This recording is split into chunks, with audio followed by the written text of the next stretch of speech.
Hello friends, আজকে আমি বানাচ্ছি অনুষ্ঠান বাড়ির মতন ঝুরি আলু ভাজা।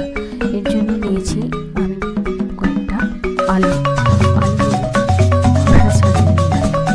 এরপর খোসা ছাড়ানো হয়ে গেলে গ্রেটার দিয়ে আলুগুলো আমি খুব ভালো করে গ্রেট করে নিলাম।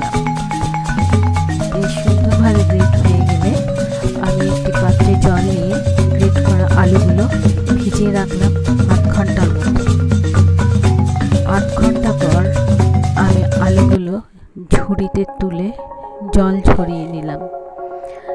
ঝুড়িতে জল ঝরানোর পরে আরও ভালো করে শুকোনোর জন্যে আমি এই গ্রেট করা আলুগুলো কিছুক্ষণের জন্যে রোদের মধ্যে দিয়ে রাখলাম আরও সুন্দরভাবে শুকোনোর জন্য।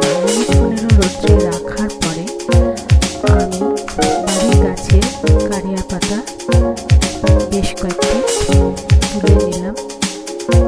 কারিয়া পাতা তোলা হয়ে গেলে আমি চলে এলাম আমার রান্নাঘরে। এরপরে আমি কড়াইয়ে তেল বসিয়ে গরম করতে দিলাম।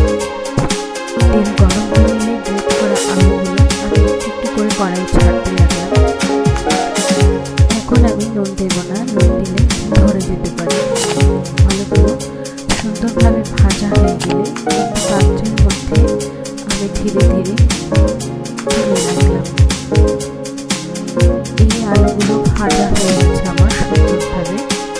এরপরে আমি ভেজে নিচ্ছি কিছু চিনা বাদাম ও কারিয়া পাতা এবং শুকনো লঙ্কা ফোড়ন একটু ঝালের জন্য। এর মধ্যে এগুলো আমি মেশাবো, এগুলো অপশনাল, মেশানো যায় নাও মেশানো যায়, তবে চিনা বাদামটাকে অবশ্যই দিতে হবে। এরপরে আমি এই ঝুরি আলু ভাজার মধ্যে মিশিয়ে নিলাম বিট লবণ। যেহেতু তখন আমি দিইনি লবণ, আলু ধরে যেতে পারে একটার সঙ্গে একটা গায়ে, তার জন্য লবণটা আমি পরে দিলাম।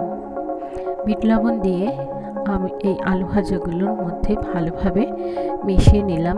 রেডি হয়ে গেল আমার আজকে অনুষ্ঠান বাড়ির মতন ঝুরঝুরে আলু ভাজা। এর সাথে আমি বেশ কয়েকটি মশলা পাঁপড় ভেজে নিয়েছি।